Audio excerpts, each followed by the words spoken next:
"You don't need that," my son-in-law yelled when he saw my dream travel trailer. "Tomorrow, my family and I are going on vacation, and we'll drop you off at a retirement home." I was shocked, but he didn't know I had a plan. When they hit the road, I sent him a message. "Look in the glove compartment." What he saw there made him stop, and that was just the beginning. Before we continue, please subscribe to the channel and write in the comments what time it is where you are now. I signed my name across the bottom line, the pen steady in my hand. 35 years of selling insurance policies had taught me to read every clause, every condition, and this contract was clean. The Winnebago Vista sat 15 feet away in the Phoenix dealership lot, cream and bronze under the afternoon sun, windows gleaming like promises. $45,000 from my retirement account. Money I'd saved one careful dollar at a time. The salesman shook my hand and dropped the keys into my palm. "Congratulations, Mr. Bishop. She's all yours." I walked to the trailer alone, ran my fingers along the smooth fiberglass exterior. Inside, everything smelled new. I opened cabinet doors in the compact kitchen, tested the faucet, sat in the driver's seat, and gripped the wheel. The Grand Canyon first, I thought. Then Yellowstone. Maybe Montana before the snow came. Places I'd circled on maps for years while clients discussed their whole life policies and term conversions across my desk. Standing in the doorway, I pulled out my phone. Betty would want to know. She'd been asking about my retirement plans for months, suggesting I find hobbies, stay active. This was better than hobbies. This was freedom. I hesitated only a moment before dialing, my thumb hovering over her contact photo, her smile bright, her children on either side. Then I pressed call. "Dad?" Her voice came through flat, distracted. "Betty, honey, I did it. I bought the trailer, a Winnebago Vista, beautiful condition. I'm looking at it right now, and I can already picture the Grand Canyon, Yellowstone, maybe even up to Montana." Silence stretched across the line. Not the good kind, not the pause before excitement, the kind that calculates. "How much did you spend?" Not congratulations. Not a single word about my plans or my happiness. Just numbers. I felt something small deflate inside my chest. 45,000. It's a solid investment, and I've been saving for this since... 45,000? She cut through my explanation like scissors through paper. "That's a lot of money. You could have spent it more wisely." I stood in the dealership parking lot, the keys growing warm in my fist. Cars passed on the street behind me. A family loaded groceries into an SUV 3 spaces over, their children laughing. "I thought you'd be happy for me. This is something I've wanted to do for years." "I have to go. Zachary just got home. We'll talk later." The line went dead before I could respond. I stared at the phone screen. Call duration 2 minutes 38 seconds. That's all the time my dream deserved. I climbed into the driver's seat and started the engine, listening to it purr. The drive home took 40 minutes through Scottsdale traffic, and I spent every minute trying to understand what more wisely meant. By evening, I'd parked the trailer in my driveway beside the house. The empty house, 3 bedrooms, 2 baths, spaces my wife had filled before cancer took her 4 years back. I made a sandwich, carried it to the trailer, spread maps across the small table. Route 66 memorabilia lined one route. National parks dotted another. My finger traced highways, but my mind kept returning to Betty's voice. That coldness, that immediate focus on cost rather than joy. More wisely, I picked up my phone twice, set it down twice. No follow-up call came.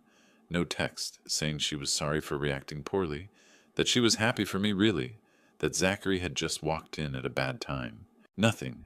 The maps lay flat and colorful under the overhead light, but I couldn't find enthusiasm anymore. Outside the window, my house sat dark. One light in the kitchen, one in the trailer. An old man and his expensive mistake. I folded the maps carefully, creasing them along their original lines. Turned off the lamp above the table. Through the trailer window, I could see my house. Dark, empty. Exactly as it had been since retirement began 6 months ago. I told myself tomorrow would be better. Tomorrow I'd start fresh, plan the first real trip, maybe drive out to Sedona for a test run. I had no idea tomorrow would change everything. Morning coffee tasted bitter. I couldn't tell if I'd used too many grounds or if yesterday's conversation still coated my tongue. 8:30. and the kitchen window framed my trailer in perfect Arizona sunlight. Beautiful machine, beautiful waste, according to my daughter. I rinsed my cup, set it in the dish rack, and that's when I heard the car. Not the mail truck. Too early. Not a delivery van. I moved to the living room window and watched a black Lexus pull against the curb. Zachary stepped out, slammed the door, and walked toward my house with the stride of a man on a mission. No phone call ahead. No courtesy knock. The front door opened. I hadn't locked it. Rarely did in my neighborhood. And my son-in-law walked straight through my living room toward the kitchen. Wiley? Not Wiley. How are you? Not good morning. Just my name. Flat as a statement. The family talked it over. We need the trailer for a couple weeks. A 2-week vacation. We already made plans. I stood near the sink, still holding the dish towel. Processing. The family talked it over. When? Last night? While I sat alone with my maps. What? Zachary, what are you talking about? I just bought this yesterday. He moved past me, scanning the counter. Found what he wanted. My key ring, right where I'd left it, next to the coffee maker. The Winnebago key dangled on its branded fob. Yeah, Betty told me. $45,000. That's a lot for something you're not going to use much anyway. My hands tightened on the towel. Use much? I'd owned it less than 24 hours. Not going to use? I'm planning a trip across... At your age? He picked up the keys, examined them like he was inspecting produce. Come on, you don't need this. We can drop you at a senior facility on our way out, if that helps. The words hit like a physical blow. Senior facility. As if I were luggage to be stored. As if $45,000 of my money, my savings, my life, had been spent to provide his family a vacation vehicle. You can't just take my property. Those are my keys. But he was already moving toward the door, my keys in his fist. Young, confident, dismissive. We're family. We borrow things. That's how it works. We'll take good care of it. I stepped forward, reached out, but he was faster. 37 years old to my 63. He pulled open the front door, paused on the threshold to deliver his final courtesy. Thanks for understanding. We leave in the morning. Then he was gone. Down the walkway. Into the Lexus. The engine started smooth and expensive. I stood in my doorway, watching him drive away, my arm still extended like I might somehow pull him back, pull my keys back, pull my dignity back from wherever it had just been thrown. The Lexus turned the corner, disappeared. I stood there another full minute before my legs remembered how to move. I walked back inside, closed the door, locked it this time, stood in my kitchen where Zachary had stood, where he'd walked in without real permission and taken what he wanted. The family talked it over. Betty's coldness yesterday suddenly made perfect sense. She hadn't been disappointed in my purchase. She'd been calculating its value, measuring how they could use it. And that comment, you could have spent it more wisely, that meant she'd already decided the money should have gone somewhere else. Probably to her. I walked to my bedroom, moving on autopilot, opened the top drawer of my dresser where I kept important documents, spare batteries, old watches, and there, on a small metal ring, the spare key set. The dealership had given me 2. Always have a backup, I'd learned in insurance. Always prepare for loss. I lifted the keys, felt their weight. Zachary thought he'd won, thought I'd accepted it, thought the old man would shuffle back to his empty house and let them take his dream for a 2-week vacation. 35 years in insurance had taught me patience. It had taught me to read people, to spot liars, to document everything. It had taught me that contracts work both ways, that assumptions are dangerous, and that the person you underestimate is often the one who destroys you. I sat down at my desk, the spare keys cold against my palm. Through the window I could see the trailer, still in my driveway, waiting, still mine, still full of maps and possibilities. Zachary would come back tomorrow morning expecting it ready, expecting me compliant. He'd knock on my door or maybe just walk in again, and he'd find out exactly how wrong he was about old men and senior facilities and borrowing things. I pulled out my phone and opened my contacts. I had calls to make. The spare keys sat on my desk while I pulled files from the cabinet. Insurance policies, mine, the house, the trailer, property deeds, investment statements. My will dated 3 years back when I'd updated it after my wife passed. Everything to Betty. Everything I'd worked for, saved, protected. I spread the documents across the desk surface and began reading. An insurance agent learns to think in contingencies. What if this happens? What coverage applies? What's the client's exposure? I applied that same analysis now, but the risk I was calculating had nothing to do with premiums or liability limits. The risk was my daughter and her husband believing they could humiliate me without consequence. The bedside clock read 2 in the morning, then 4, then 6. Dawn came gray through the window, and I was still sitting there, still thinking. Betty's voice on that phone call, "How much did you spend?" hadn't been surprise. It had been inventory.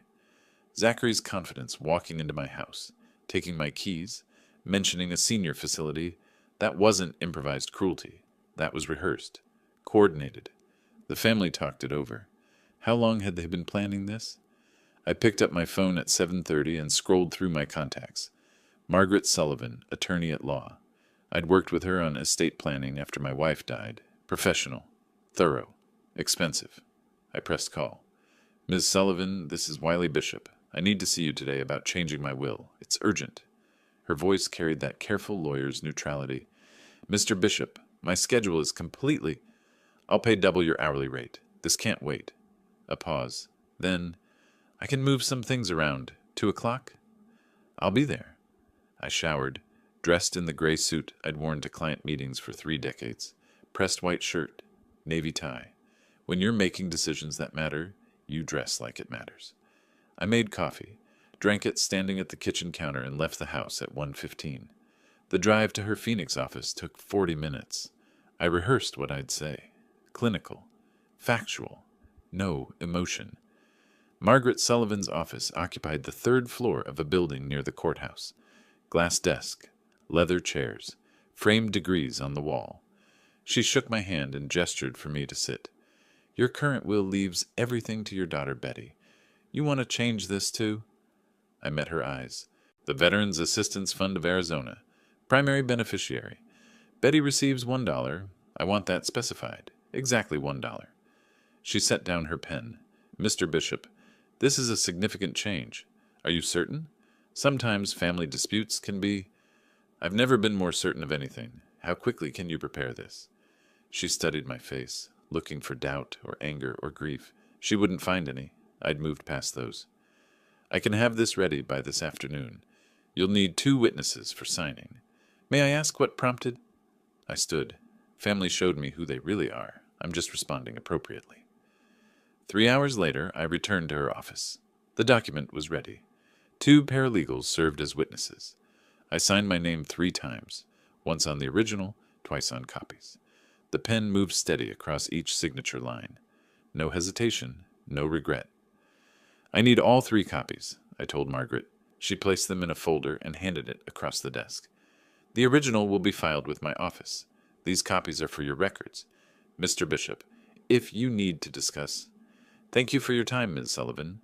I drove home with the folder on my passenger seat. The trailer sat in my driveway exactly where I'd left it, cream and bronze in the afternoon light. I parked my car and walked to the trailer, the spare keys in my hand. The lock turned smooth. The door opened with a soft click. Inside, everything smelled new still. Zachary hadn't taken it yet. Would take it tomorrow, he'd said. I walked to the front, opened the glove compartment, and placed 1 copy of the will inside. Not hidden. Right on top, where anyone looking for registration or insurance papers would find it immediately. I stood there a moment, looking around the interior, the compact kitchen, the table where I'd spread my maps. This had been my dream, my reward for 35 years of careful work and careful saving. They'd turned it into theft. "Let's see how that vacation goes," I said to the empty space. I locked the trailer and walked back to my house. Through the living room window, I could see it sitting there, innocent, ordinary, waiting. I'd placed the document carefully, right where someone checking the vehicle registration or looking for the insurance papers would find it. I made coffee and sat down at the kitchen table. They'd be here soon. Zachary had said they were leaving in the morning. I checked the time. Any hour now. I stood at the window with my coffee, watching the street. 7:40 in the morning. The neighborhood was waking, garage doors opening, cars backing out, people heading to work. Normal Tuesday. Normal lives. Mine had stopped being normal the moment Zachary walked through my door yesterday. The black Lexus appeared at 8:15, followed by a silver SUV. Both vehicles pulled into my driveway. Doors opened. Zachary stepped out first, then Betty from the passenger side. Two children climbed from the back, Emma, 10 years old with her mother's face, and Lucas, 7, carrying a stuffed animal. My grandchildren. I'd sent them birthday cards, Christmas presents. They barely knew me. I watched them begin loading the trailer. Suitcases, coolers, beach chairs, an inflatable raft. They moved with the easy efficiency of a family on vacation, excited, anticipating adventure. Nobody knocked on my door. Nobody glanced at my window. I might as well have been invisible. Zachary unlocked the trailer with the keys he'd taken from my counter. He climbed inside first, checking things, then emerged and waved the family forward. They loaded supplies through the open door, stuffing storage compartments, arranging their belongings in my space. Then Zachary turned toward my house. He cupped his hands around his mouth and called out, loud enough for the neighborhood to hear, "Thanks for the trailer, Wiley. We'll take real good care of it. Might even send you some postcards." Betty touched his arm. "Zachary, just let's go." He laughed. "What? He can't hear us anyway. Probably sulking inside." Emma tugged at her father's shirt. "Dad, can we stop at the Grand Canyon?" Lucas jumped up and down. "I want to see the ocean." Zachary crouched between them, expansive, generous. "We'll see everything, kids. 2 whole weeks of adventure." They climbed into the trailer, Zachary in the driver's seat, Betty beside him, children in the back. The engine started. I watched them pull out of my driveway, turn left onto the street, and disappear around the corner. The entire process took 12 minutes. I sat down at my kitchen table and placed my phone in front of me. Checked the time. 8:27. They'd take Interstate 10 west, most likely.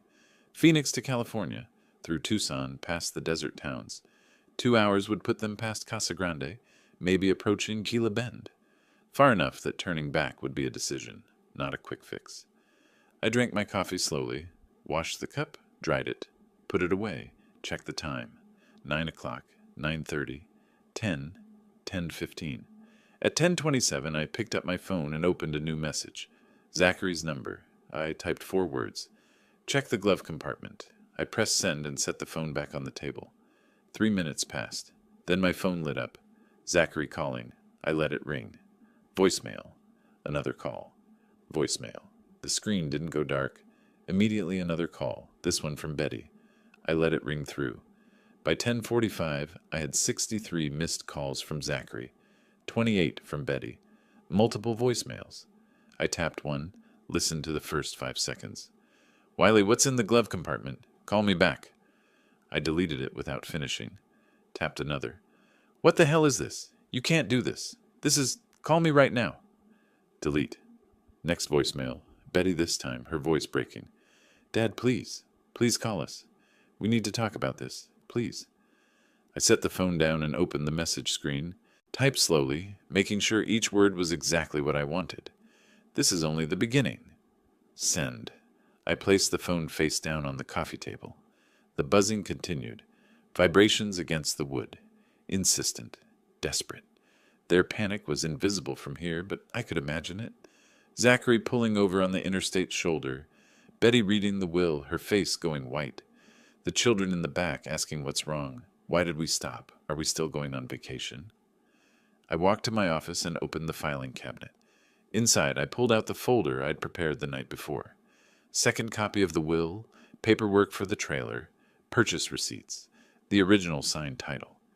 Everything with my name, my signature, my ownership clearly documented.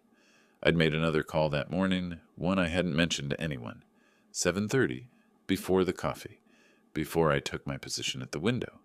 The Scottsdale Police Department. Non-emergency line. I explained my situation calmly, professionally. I've purchased property. Family members have taken it without permission.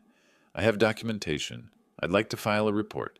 Tomorrow morning I had an appointment. Officer Martinez. 9 o'clock. They were expecting me.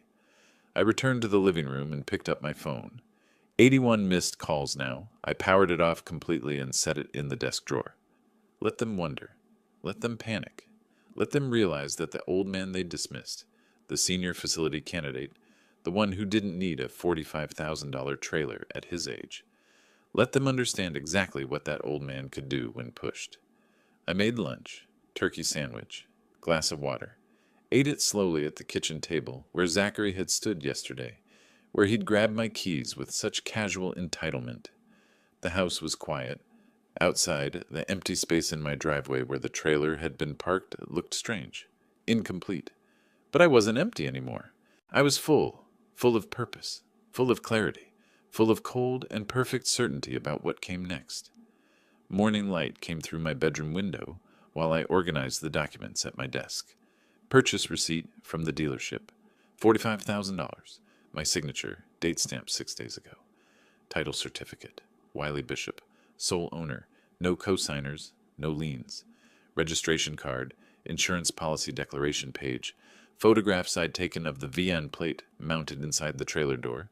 I arranged them in order, slid them into a manila folder, and checked my watch. 8:15. The police station opened at 8.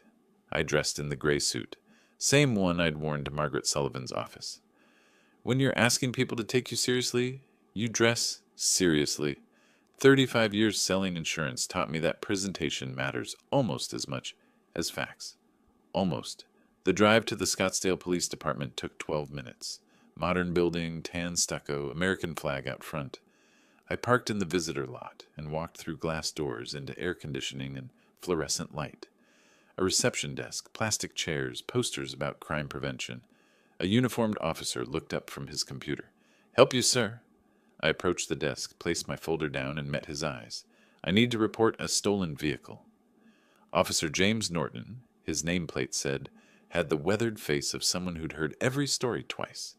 He pulled out a form, clicked his pen. "What kind of vehicle?" "Recreational vehicle. Winnebago Vista trailer. Purchased 6 days ago for $45,000. My son-in-law took it without permission yesterday morning." Norton's pen paused. "Family dispute," his expression said. "Not real theft. I'd expected this. Do you have proof of ownership?" I opened the folder, turned it to face him. "Purchase receipt from the dealership. Title in my name only. Registration. Insurance policy. Also in my name. I can provide the VIN number and current location of the vehicle." Norton pulled the documents closer, examining each one. His expression shifted, professional interest replacing skepticism. "Current location? Interstate 10, westbound. He told me yesterday he was driving to California. Should be about 2 hours west of here by now." He began typing, entering information into his computer. "Did you give him permission to use this vehicle?" "No. He came to my home, took the keys from my counter, and drove away, despite my objections. I have a spare key set, which is how I secured my personal documents from inside the vehicle before he left." Norton photographed each document with his phone, logged the VIN number, asked for Zachary's full name and description. He typed steadily, asking questions, filling in blanks on his screen. The form took 20 minutes. When he finished, he looked up at me with something approaching respect. "Mr. Bishop, based on the documentation you've provided, this qualifies as unauthorized use of a motor vehicle. Given the value, it's a felony offense. I'll enter this into the system immediately. Highway Patrol will locate the vehicle and make contact with the operator." "What happens then?" "They'll inform him of the theft report and give him options. Return the vehicle to you immediately, or face arrest for grand theft auto." I thanked him and left. Simple as that. Documentation, procedure, law. 3 pillars that held up civilization. Zachary had forgotten that, or maybe he'd never understood it in the first place.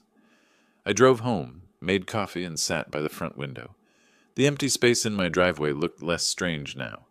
Soon it wouldn't be empty. My phone rang at noon. Norton's voice, professional and neutral. "Mr. Bishop, Highway Patrol located your vehicle approximately 70 miles west of Phoenix. Officers made contact with the operator. He's been informed of the theft report and is returning the vehicle to your address." "Was there any trouble?" "Some initial resistance. Claims it's a family misunderstanding. Officers explained that the title shows one owner and you've filed an official report. He understood his options." I imagined the scene. Flashing lights in the rearview mirror. 2 patrol officers approaching with hands near their weapons. Standard procedure for vehicle theft stops. Zachary's confident smile evaporating when they told him why they'd stopped him. Betty crying in the passenger seat. The children confused in the back, asking why police were there, why their vacation had stopped. Thank you, Officer Norton. They should arrive at your location in approximately 2 hours. Do you need an officer present when they return the vehicle? No, I just want my property back. I ended the call and checked my watch. 2 hours. I refilled my coffee and returned to my window seat. The afternoon sun was hot, typical for August in Arizona. Dry heat, they called it, as if that made 110 degrees more comfortable. I thought about Zachary's face when the patrol officers approached. The moment he realized this wasn't just an angry old man making empty threats. This was the law. This was documentation and procedure and consequences. This was what happened when you stole $45,000 of someone else's property and thought family status made you immune. The coffee was cold when I finally saw the trailer turn onto my street. 2 o'clock, almost exactly. Zachary's Lexus followed behind it, Betty driving. The trailer pulled into my driveway, lurching slightly as Zachary braked too hard. The engine cut off. Nothing moved for 30 seconds. Then Zachary's door opened and he stepped out. His face was red. Sun or rage, I couldn't tell. Probably both. He slammed the trailer door hard enough that I heard it through my closed window. Betty emerged from the Lexus more slowly, her face blotchy and swollen. The children stayed in the back seat, pressed against the windows, watching. I stood up, walked to my front door, and stepped onto the porch. Didn't go to them. Made them come to me. My property. My driveway. My terms. Zachary stormed across the concrete, stopping 10 feet away, close enough to shout, not close enough to touch. You humiliated us. Police stopped us on the highway like criminals, in front of my kids. What kind of sick old man does this to his own family? I kept my voice level, conversational, the kind whose property was stolen. Stolen? The word came out strangled. We're family. You don't call the police on family. You took my vehicle without permission. That's theft. The police agreed. His hands clenched into fists. For a moment I thought he might actually swing at me. Part of me almost hoped he would. Assault on a senior citizen. Officer Norton would be interested in that. You think you're clever? Changing your will like some kind of revenge? We'll fight it. We'll have you declared incompetent. Clearly you're suffering from dementia, if you think this is acceptable behavior. There it was, the threat I'd been waiting for, the move I'd anticipated, predictable. Betty approached slowly, tears streaming. Dad, please. The kids are terrified. They don't understand why their vacation was ruined, why you're doing this to us. I looked at her directly. To us? Or to you, Betty? She flinched. I'm your daughter. How can you treat me this way? I treated you like family. I told you about my dream. You told your husband. He came and took it from me. So yes, Betty, this is how I treat people who do that. He's my husband. He made a mistake. Can't you forgive one mistake? Think about your grandchildren. The grandchildren, the guilt card. I'd expected that too. Zachary stepped closer, voice dropping to something harder than shouting. This isn't over. You'll hear from our attorney. We're filing papers tomorrow. You're clearly not mentally competent to manage your affairs. I held out my hand, palm up, waiting. He stared at me, confused. The keys, I said. His jaw worked. He wanted to refuse, wanted to throw them at my feet or into the street. But he'd learned something today, that refusing had consequences. He pulled the key ring from his pocket and dropped it into my hand. The metal was warm from his body heat. I closed my fingers around it, turned, walked to my front door. Behind me, Betty was still crying. Zachary was breathing hard through his nose. The children watched through car windows. I stepped inside and closed the door. Lock engaged with a solid click. Through the window, I watched them stand there for another minute. Then Zachary grabbed Betty's arm and pulled her toward the Lexus. They drove away. The trailer sat in my driveway, returned, but no longer representing dreams. Now it represented something else entirely. I went to my kitchen and poured the cold coffee down the sink. Tomorrow they'd file their petition. Tomorrow the next phase would begin. Tonight I had calls to make. The letter arrived at 9:30 the next morning. I was drinking coffee on my back patio when I heard the doorbell, a courier in a uniform asking me to sign for delivery. Official legal-size envelope. Law firm return address embossed in the corner. Whitman and Associates, attorneys at law. I signed the electronic pad, closed the door, and opened the envelope standing in my kitchen. The paper was heavy, expensive. The language was formal. Petition for a determination of incapacity. Grounds for belief that Wiley Bishop, age 63, lacks the mental competence to manage his financial affairs.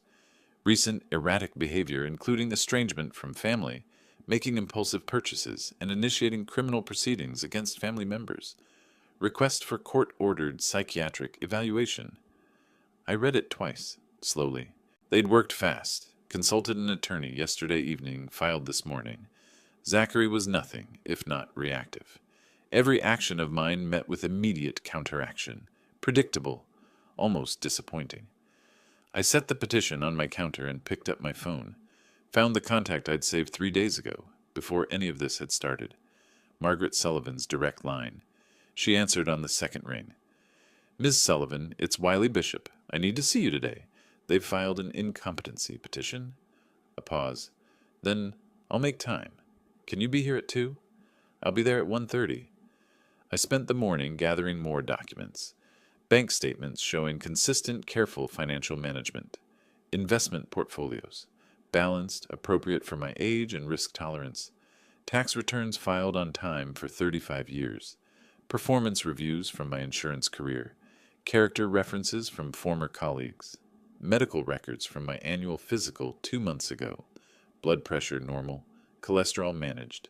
Cognitive function tested and recorded as excellent. By 1 o'clock, I had 3 folders prepared. Evidence of competence. Evidence of sound judgment. Evidence of a man who'd lived his entire life, making careful, rational decisions. One impulsive purchase, a trailer bought with my own money, didn't erase that history. Margaret Sullivan's office felt cooler than I remembered. Or maybe I was just tired. She gestured to the chair across from her desk, read through the petition while I waited. Her face revealed nothing. This is aggressive, she said finally. Usually incompetency petitions involve genuine cognitive decline, medical evidence, family reports of confusion, dangerous behavior. This is, she tapped the paper, retaliatory. Can they win? Do you want the legal answer or the practical answer? Both. Legally, they have to prove you lack capacity to manage your affairs. Given your documentation, medical records, and the obvious retaliatory nature of this filing, they'll lose. Practically, it'll be expensive, time-consuming, and emotionally exhausting, which might be the point. They're trying to punish you for not letting them have what they wanted.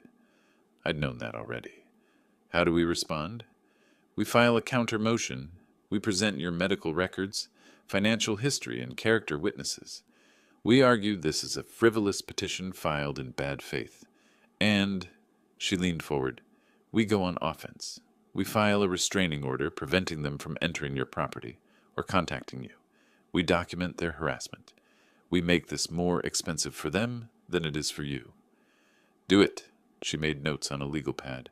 I'll need your medical records released to me, your financial documents, permission to contact character witnesses, former colleagues, neighbors, anyone who can testify to your competence and stability.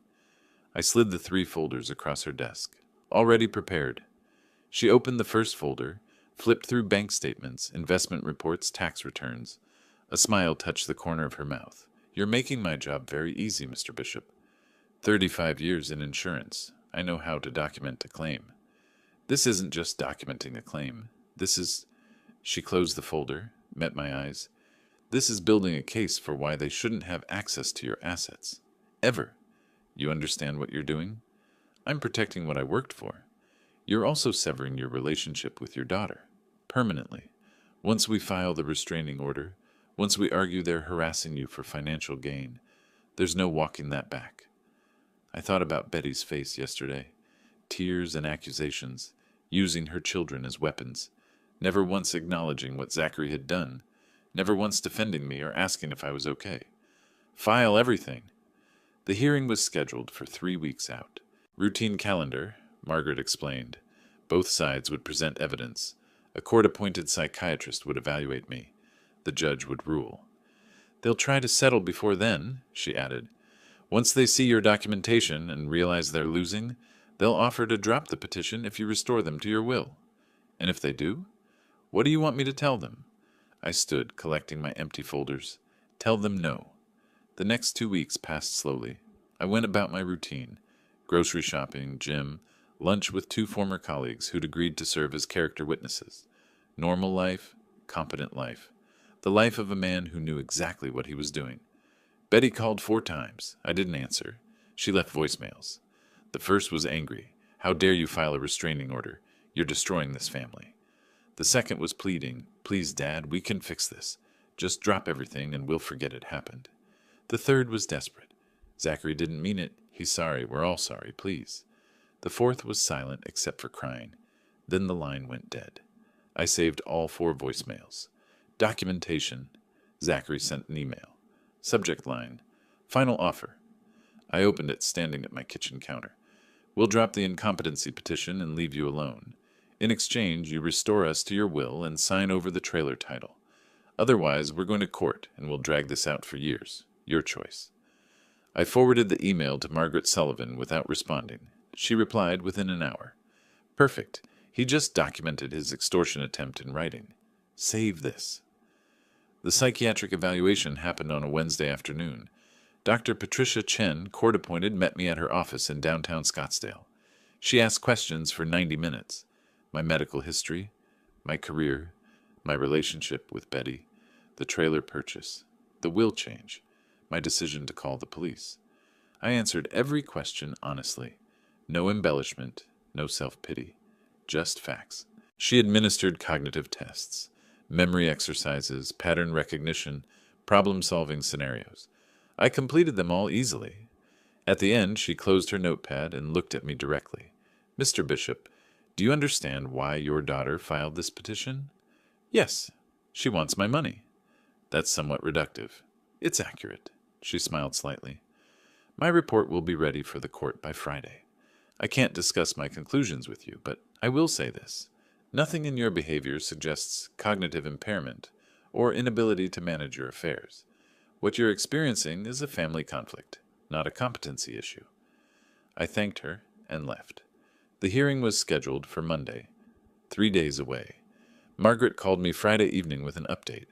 Dr. Chen's report came through. It's excellent for us. She found you fully competent, noted the retaliatory nature of the petition, and recommended immediate dismissal. Whitman called me an hour ago. They want to settle. What are they offering? They'll drop the petition. In exchange, they want you to drop the restraining order and consider restoring them to your will. No. I told them you'd say that. They're going to proceed to the hearing Monday. Good. Wiley, they're going to lose, badly. The judge will see this for what it is. Harassment. You'll win. I know. Then why do you sound disappointed? I looked out my kitchen window at the trailer in my driveway. 3 weeks since I'd bought it. 3 weeks since my life had split into before and after. Because winning shouldn't feel this empty. Monday morning arrived with clouds, unusual for August. I dressed in my suit, drove to the courthouse, and met Margaret in the hallway outside the courtroom. Betty and Zachary stood at the opposite end. Different attorney now, Whitman must have withdrawn. This new lawyer looked young, uncomfortable. The hearing lasted 40 minutes. Margaret presented Dr. Chen's report, my medical records, my financial documentation, character witness statements. The opposing attorney tried to argue emotional instability, pointed to the will change as evidence of impaired judgment. Judge Catherine Rhodes, efficient, mid-50s, with zero patience for nonsense, cut him off mid-sentence. Counselor, changing one's will is not evidence of incompetence. It's evidence of autonomy. Do you have any medical evidence of cognitive impairment? Your Honor, the defendant's recent behavior that includes proper documentation, legal consultation, and appropriate use of law enforcement when his property was stolen. That's not impairment. That's good judgment. Petition denied. The gavel fell. One sharp sound. Over. Betty stood frozen. Zachary's face went white, then red. Their attorney gathered papers quickly, avoiding eye contact. I walked out of the courtroom with Margaret. Didn't look back. On the courthouse steps, she turned to me. The restraining order stands. They can't contact you without violating it. The will change is protected. Your competence is established on record. You won everything. Yes. Why don't you look happier? I watched cars pass on the street. Normal people, normal lives, going about their Monday. Because I didn't want to win this. I wanted not to need to. She touched my arm briefly, professional sympathy. I'll send you my final bill. Call if you need anything. I drove home alone. The trailer sat in my driveway, exactly where it had been for 3 weeks. I hadn't been inside it since the day I'd placed the will in the glove compartment. Hadn't started planning trips. Hadn't spread maps across the table. I unlocked it now and stepped inside. Everything smelled stale. I opened windows, letting August heat flow through. My phone buzzed. Text message. Unknown number. You destroyed your family for money. Hope it was worth it. I deleted it without responding. Blocked the number. Then I sat down at the small trailer table and pulled out the maps I'd folded 3 weeks ago. Grand Canyon, Yellowstone, Montana. All the places I'd wanted to see. I traced the routes with my finger, but something had changed. The excitement was gone. The anticipation was gone. What remained was just colored paper and highway lines. I folded the maps and put them away. Tomorrow I'd call the dealership, see what they'd offer for a 3-week-old trailer with 800 miles on it. Someone else could chase those dreams. Mine had been taken the moment Zachary walked through my door. The court had given me justice, but justice wasn't the same as restoration. I locked the trailer and went inside my house, poured a glass of water, sat at my kitchen table, alone. I called Margaret Sullivan before I'd finished my second cup of coffee. The incompetence petition sat on my kitchen counter, legal paper reflecting morning light. She answered on the first ring. Wiley, I received a courtesy copy of the petition. They're claiming diminished capacity based on your recent erratic behavior, meaning the will change and police report. How strong is their case? Weak without evidence, but these proceedings can drag on. We need to be proactive. What I recommend? Get comprehensive medical evaluations from independent physicians before any court-ordered assessment. Establish your mental competency on the record. 2 doctors. Complete cognitive workups. Neurological examination. Documentation they can't dispute. I made the appointments that afternoon. Dr. Patricia Hendricks for Wednesday. Dr. Robert Chen for Friday. General practitioner and neurological specialist. Cover all bases. Dr. Hendricks's office was in North Scottsdale. Modern building with desert landscaping. She was thorough. Took my medical history. Reviewed my medications. Blood pressure, cholesterol. Both managed well. Asked about family history. Lifestyle, exercise habits. Then the cognitive tests began. Mr. Bishop, I'm going to give you 3 words to remember. I'll ask you to repeat them in a few minutes. The words are apple, table, penny. Can you repeat those? Apple, table, penny. She had me count backward from 100 by sevens. Name the current president. Recall what I'd had for breakfast. Draw a clock face showing 3:15. She asked about current events. What happened in the news this week? I told her about the hurricane in Florida, the economic report, a Supreme Court decision I'd read about. 20 minutes later. Now what were those 3 words? Apple, table, penny. She made notes, smiled slightly. Your cognitive function is excellent, Mr. Bishop. Memory, attention span, reasoning, all within normal parameters. Actually better than average for your age group. Dr. Chen's examination was more technical. Neurological reflexes, coordination tests, spatial reasoning assessments. He had me walk heel to toe across the room, touch my nose with alternating index fingers, identify patterns in visual sequences. Do you do puzzles? He asked, reviewing his findings. Crosswords? Your reaction time and processing speed are impressive. Insurance policies, I told him. Spent 35 years reading fine print. Keeps the mind sharp. Both doctors provided detailed written reports on official letterhead.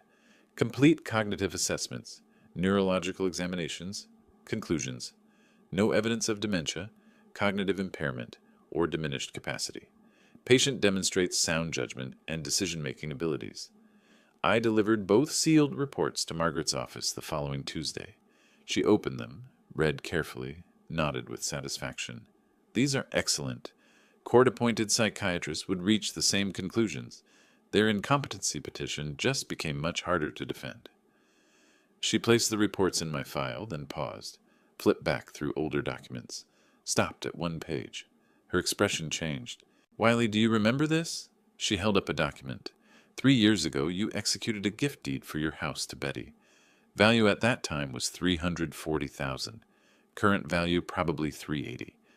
I studied the paper, my signature at the bottom, Betty's next to it. 3 years ago, 6 months after my wife died. I'd wanted Betty to have security, wanted her to know she'd always have something substantial. I remember, after my wife passed, I wanted Betty to have security. Margaret set the document on her desk between us. "This is a revocable gift deed. You can take it back." The words hung in the air. Take it back. Under what circumstances? Arizona law allows revocation if the recipient shows gross ingratitude to the donor. Given what's happened, taking your property, filing for incompetency, the nursing home comment, I believe we have grounds. I looked at the document again. The house. The place my wife and I had lived for 23 years. The place I'd raised Betty. The same house where Zachary had walked in and taken my keys, where he'd suggested a senior facility. She doesn't know the house is technically hers. She thinks it's still mine, part of the future inheritance. Which means revoking it becomes... Margaret paused, choosing her words carefully. Educational. I sat back in my chair. The gift deed, created out of love, signed in grief, intended to protect. Now it could be revoked, legally, justifiably. "What else is in my file?" I asked quietly. Margaret pulled out another folder. "Life insurance policies, 3 of them. Total death benefit $250,000. Beneficiary on all 3 is Betty." "Yes." We looked at each other across her desk. The gift deed lay between us, slightly yellowed with age. My signature clear at the bottom. I remembered signing it, remembered thinking I was protecting her, making sure she'd have something substantial when I was gone. Now that protection had become a weapon, Margaret pulled a legal pad toward her and uncapped a pen. "If we're going to revoke this gift, we need to document the ingratitude thoroughly. The trailer incident, the police involvement, the incompetency petition, all evidence. We'll also need to review your other assets." She looked up. "Life insurance policies, retirement accounts. Who's listed as beneficiary?" I felt something shift inside me. Not anger anymore. Something colder. Something more permanent. "Betty," I said. "On everything." Margaret's pen moved across the paper. Not for long. Margaret spent the next hour drafting documents. Her fingers moved across the keyboard steadily, occasionally pausing to reference Arizona statute books stacked on her credenza. I sat across from her, providing dates, details, specific incidents. "I'm citing 4 specific instances of gross ingratitude," she said, typing. "First, unauthorized removal of your property, valued at $45,000. Second, involvement of law enforcement in a family matter, causing public humiliation. Third, the nursing home comment, on record, Zachary said it in front of me in my own house. Yes. And fourth, the filing of a frivolous incompetency petition despite documented medical evidence to the contrary." She stopped typing, reviewed what she'd written. "This is airtight, Wiley. Any judge would uphold the revocation." She printed the document, handed it to me. Official legal language. Revocation of gift deed. Citing Arizona revised statutes. Documenting each instance of ingratitude with dates, witnesses, police report numbers. Clinical. Factual. Devastating. "The house at 2847 Desert Willow Drive," I read aloud. "Current assessed value $380,000. She'll receive this via certified mail, along with legal citations explaining her right to contest, which will fail given the evidence." Margaret pulled out 3 more forms. Life insurance beneficiary change documents. 3 separate companies, 3 separate policies, 28 years of premium payments. These 3 policies, total death benefit is $250,000. Correct. Currently, Betty is listed as primary beneficiary on all 3. We're changing that to the Veterans Assistance Fund, same as your will. I read through each form carefully. My insurance agent training made me thorough with paperwork. Each form required signature, date, new beneficiary information. I signed the first one, then the second, then the third. Each signature felt final, permanent. She'll receive notification. Each insurance company will send confirmation. She'll know exactly what she's lost. Margaret's assistant came in, collected the documents, prepared certified mail envelopes, 1 for the gift deed revocation, 3 for the insurance confirmations, affixed tracking stickers, documented everything. Bureaucratic but essential. Proof of delivery. Margaret paused before sealing the envelope containing the gift deed revocation. Wiley, I need to ask, are you certain about this? Once we send these letters, there's no easy path back. Your relationship with your daughter. I cut her off, firm but not angry. My relationship with my daughter ended when she stood by while her husband stole from me. These documents just make it official. She sealed the envelope. The certified mail went out Tuesday afternoon. By Thursday morning, my phone had erupted.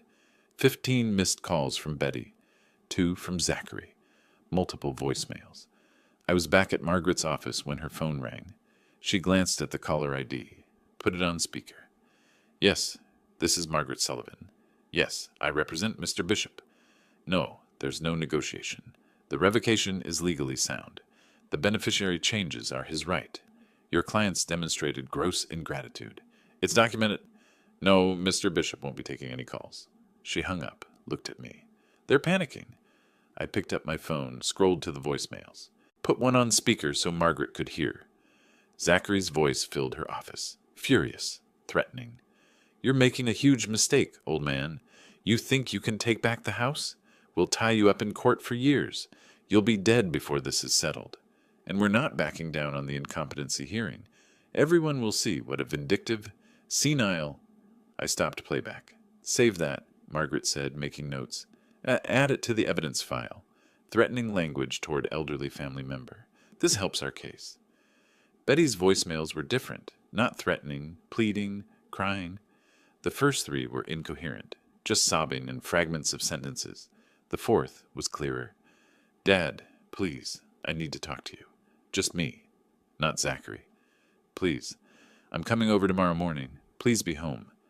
I checked the timestamp. 20 minutes ago. Tomorrow morning. Friday. I left Margaret's office with copies of everything, the revocation notice, the insurance beneficiary changes, Zachary's threatening voicemail transcribed and documented. The Arizona sun hit me as I stepped into the parking lot. Hot, relentless. September in Phoenix felt like punishment. I sat in my car without starting the engine, looked at my phone again.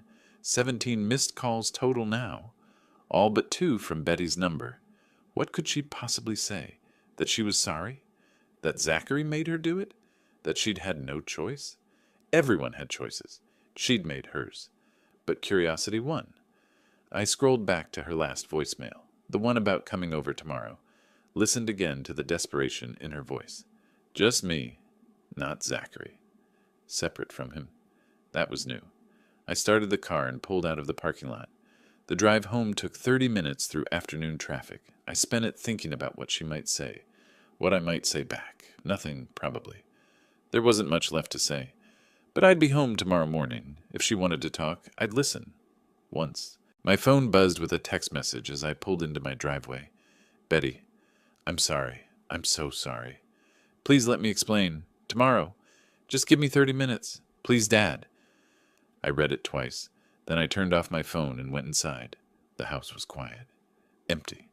The trailer sat in the driveway, still unused. 3 weeks since I'd bought it. 3 weeks since everything had fallen apart.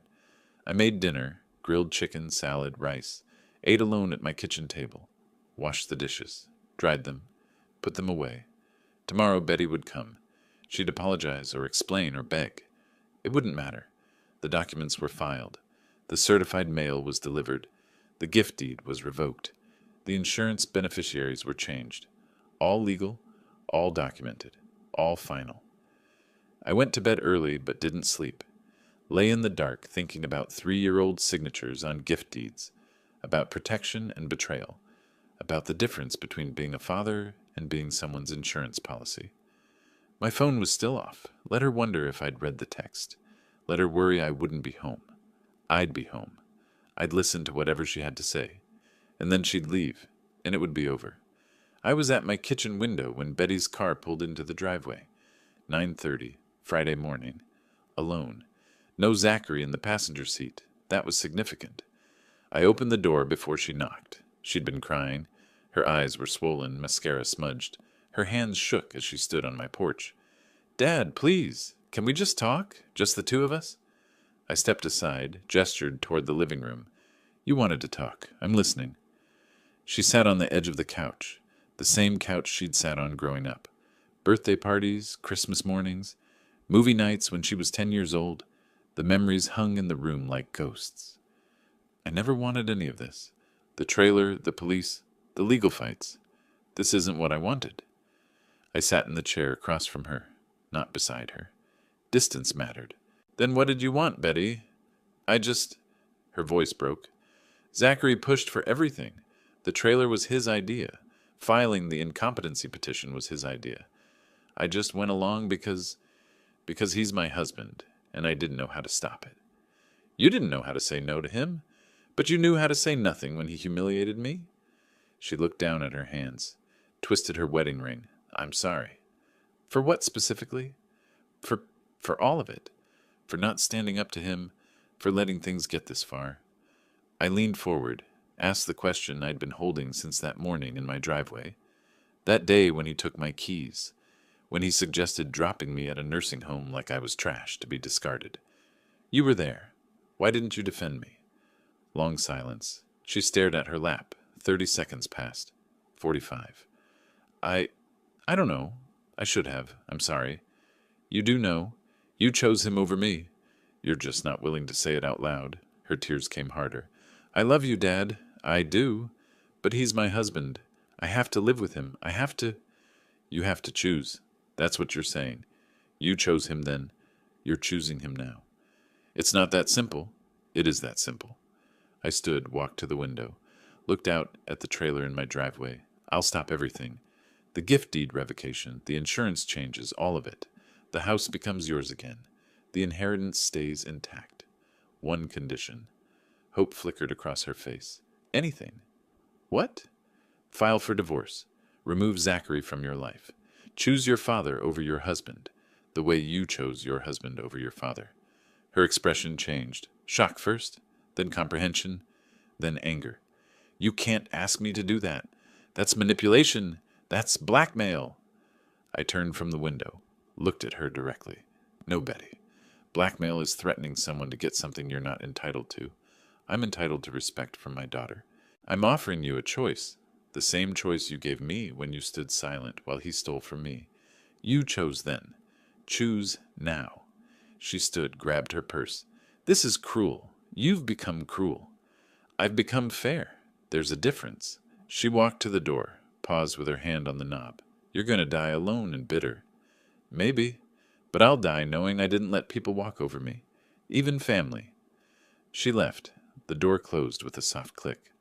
I watched through the window as she sat in her car for 5 minutes, crying. Then she started the engine and drove away. I'd expected to feel something, satisfaction maybe, or vindication. Instead, I just felt tired. Old. The house was quiet. Evening came. My phone buzzed with a voicemail. Zachary's voice, furious. "You sick piece of work? Asking her to divorce me? What kind of father does that? You're going to pay for this. We'll drag you through every court in Arizona. We'll make sure everyone knows what a manipulative, vindictive old man you are. This isn't over, not even close." I played it once on speaker, then I forwarded it to Margaret with a 2-word message. More evidence. Her response came within minutes. "Perfect. This helps if they escalate. Are you ready to move forward with the house sale?"